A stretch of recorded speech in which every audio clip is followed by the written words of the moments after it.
My name's Rebecca Scanlon, I'm a feature writer. It was the best thing I ever did going to university because it enabled me to figure out what type of journalism I wanted to do. So I did multimedia journalism at Bournemouth University. So I did a little bit of TV, radio, print, news, all that sort of stuff, and it enabled me to kind of realise what I loved most about journalism and kind of focus on that once I left, and for me that was magazine journalism. Straight out of uni I went into interning on various different publications in London, so that was quite tough because I didn't earn any money for a year.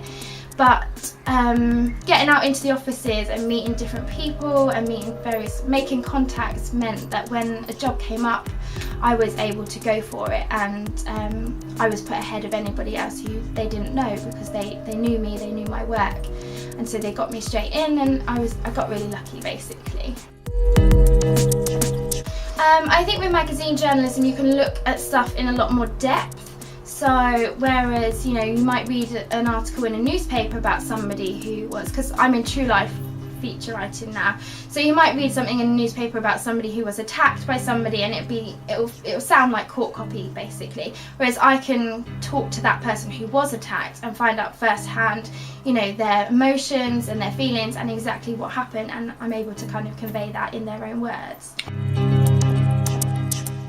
So I worked in London for 3 years and I did a year's internship, so 4 years in total, and then I decided to jump ship, if you like, and go overseas.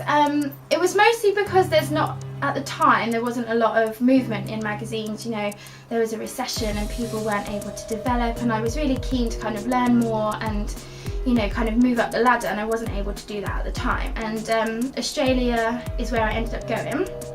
And the economy there is booming, magazines are booming over there, sales are triple, quadruple what they are over here. So it was a great place for me to go and be able to kind of develop my skills and progress. Oh gosh, I think it'd be to try before you buy, definitely, because moving overseas isn't easy, it's really tough. Being in Australia, I'm 24 hours away from home at the best of times. So what I did was I took a working holiday visa, and that just meant that I was able to work over there for up to a year, and it also meant that if I didn't like it I could just hop back on a plane and come home. It wasn't the end of the world. I think you need to be creative because a lot of the time with real life feature articles, those stories have been told before, so you need to find a new way to kind of tell the story and make it interesting to the reader. I think you need to be quite bubbly and personable because, when you're chatting to people on the phone and you're trying to convince them to share something that's really personal to them, a true emotional story, you need to come across as being a nice person, and you need to be able to get out information from them that you want.